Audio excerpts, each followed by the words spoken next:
שלום תלמידים יקרים, מה שלומכם? אנחנו היום הולכים לעשות חזרה מהירה של כל מה שלמדנו עליו מתחילת השנה ועד עכשיו. הנושא של שברים חזק מאוד כמובן. בואו נתחיל. צמצום והרחבה של שבר למדתם גם שנה שעברה. אני רק מזכירה, להרחיב אפשר להרחיב בכל מספר, בסדר? מה שתמיד חשוב, גם את המונה וגם את המכנה, כדי לא לשנות את המשמעות של הגודל של השבר. לדוגמה כאן, אם אנחנו מרחיבים ב-2, בגורם הרחבה 2, אז 6 הופך להיות 12 במונה, 21 הופך להיות 42 במכנה, וכמובן שהגודל של השבר לא השתנה, בסדר? רק הדרך שאני מציגה אותו היא אחרת. לעומת הרחבה שאפשר להרחיב בכל מספר, 2, 3, 8, 200, כמה שאתם רוצים או צריכים, צמצום אפשר לצמצם רק במספרים שגם המונה וגם המכנה מתחלקים בהם. דוגמה, אם היינו רוצים לצמצם פה ב2, עם המונה זה היה עובד מצוין, אבל במכנה לא ניתן. ולכן אנחנו חייבים למצוא את הגורם המשותף לשניהם, את המספר ששניהם מתחלקים בו. גם 6 וגם 21 מתחלקים ב3, ולכן במצב הזה היינו מחלקים גם את המונה וגם את המכנה ב3, צמצמנו ב3, לכן המונה יהיה 2 והמכנה יהיה 7, בסדר? 2 שביעיות, שזה שווה בדיוק ל6 חלקי 21. עוד משהו שלמדנו השנה הוא השבר כמנת חילוק, זה הנושא העיקרי בספר 17 בהתחלה, בסדר? בערך ב30 העמודים הראשונים. תמיד לזכור שכשאנחנו מחלקים, שבר כמנת חילוק זה אומר מספר לחלק למספר אחר, בסדר? לדוגמה כאן, אנחנו תמיד נשאל את עצמנו, מה מחלקים למה? האם אני מחלקת את המיץ לילדים, או שאני מחלקת את הילדים למיץ? כמובן שאני מחלקת מיץ לילדים, בסדר? אנחנו עובדים לפי היגיון. אז אם יש לי כאן 2 קנקנים של מיץ, יש לי 7 ילדים, התרגיל יהיה 2 לחלק ל7, ואני מזכירה ש2 לחלק ל7 זה 2 שביעיות, זה 2 חלקי 7, פשוט מציגים את זה בצורה אחרת, בסדר? 2 חלקי 7, 2 שביעיות, 2 חלקי 7. נעבור לשקופית הבאה. כפל של שבר במספר שלם כשהמונה הוא 1. אז זה המספר השלם וזה השבר והמונה פה הוא 1, בסדר? אז אמרנו שאנחנו בעצם כופלים את המספר השלם והמונה. שביעית כפול 9 הם 9 שביעיות. אם היה כתוב לי פה חמישית כפול 2 זה 2 חמישיות, בסדר? זה מספר הפעמים של השבר. שביעית כפול 9, 9 שביעיות. נמשיך הלאה, כפל של שבר במספר שלם כשהמונה הוא שונה מ-1. מה אמרנו שעושים במצב כזה? שוב, כופלים את המונה במספר השלם. 8 כפול 7 הם 56, 56 רבעים, בסדר? 56 חלקי 4. כמובן שלא נשאיר את זה בצורה הזאת, אלא נהפוך את זה לשבר מעורב, אם יש צורך. למרות ש56 חלקי 4 יצא מספר שלם.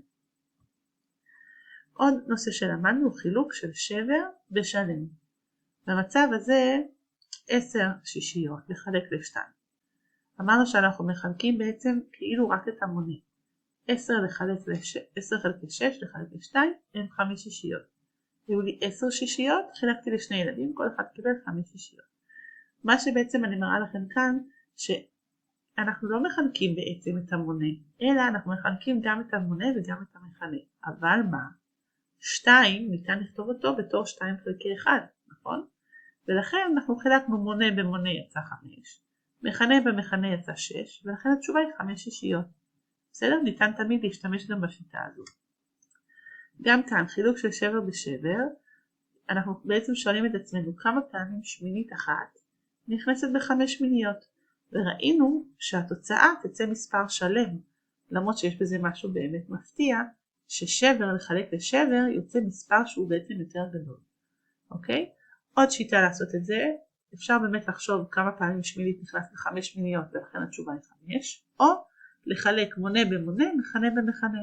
5 לחלק ל1 זה 5, 8 לחלק ל8 זה 1, 5 חלקי 1, 5. בסדר? הגענו לאותה תוצאה. חילוק של שבר מעורב בשלם, יש לנו 1 ותשיעית לחלק ל2. נכון, אפשר לחלק את המונה, את המספר השלם ואז את השבר, אבל זאת עבודה די קשה, ולכן עדיף להפוך את זה לשבר מדומה. והדרך להפוך את זה לשבר מדומה, אתם צודקים, 1/9, בעצם 10/9, בסדר? שלם הוא 9/9 ועוד 9 אחת 10/9. 10/9 לחלק ל2 אתם כבר יודעים לפתור, והתשובה היא 5/9. לפעמים צריך לחלק שבר בשלם, ויש צורך להרחיב אותו, את השבר. לדוגמה כאן. במקרה הזה יש כאן ליטר אחד של מיץ, הוא מחולק ל3 חלקים שווים, כל אחד שווה שליש, ורק שליש אחד צבוע, בסדר? ולכן את השליש הזה אנחנו צריכים לחלק בין שני הילדים. במצב כזה אנחנו לא יכולים כמובן לחלק שליש לשני ילדים, אנחנו לא יודעים איך לעשות את זה, ולכן מה שאנחנו צריך לעשות במקרה הזה, זה להרחיב, בסדר? שימו לב מה עשיתי עכשיו לליטר הזה, במקום שלישים יש כאן שישיות, לקחתי כל חלק וחילקתי אותו ל2, הרחבתי את השבר, ועכשיו במקום שליש, יש כאן 2, שני חלקים צבועים, מתוך 1, 2, 3, 4, 5, 6, מתוך 6, בסדר? הרחבתי בגורם הרחבה 2, ולכן עכשיו במקום שליש לחלק ל2, יש לי 2 שישיות לחלק ל2. את זה כמובן שאתם יודעים לעשות, ו2 שישיות לחלק ל2 הם שישית אחת. במקרה הבא יש לנו כפל של שבר מעורב במספר שלם. יש לנו שתי אפשרויות, או להפוך את השבר לשבר מדומה, לדוגמה במקרה הזה 3 ו3 חמישיות כפול 4, הם 18 חמישיות, נכון? יש לנו כאן 3 שלמים, 3 כפול 5, 15 ועוד 3, 18. 18 חמישיות סך הכל, כפול 4, שזה 72 חמישיות. 72 חמישיות זה מספר לא מאוד נוח לעבוד איתו, לכן אני מציעה לכם לעבוד בשיטה של פילוג.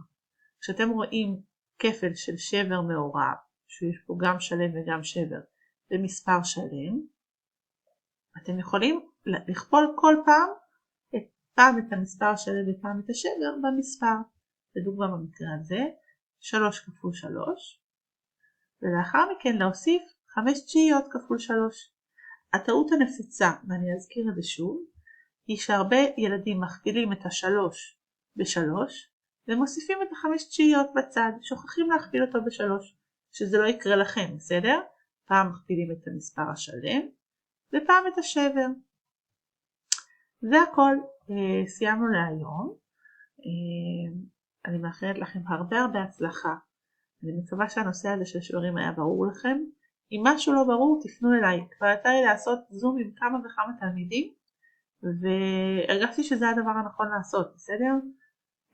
אני פה, אמנם אין לנו שעה פרטנית מוגדרת ביחד, אבל אני כאן, בואו ננצל את זה שיש קורונה, אפשר לפתוח זום ולדבר גם באמצע היום, בסדר? אז תצרו איתי קשר, או במייל או בטלפון, אני זמינה לכם ולשאלות שלכם. בהצלחה.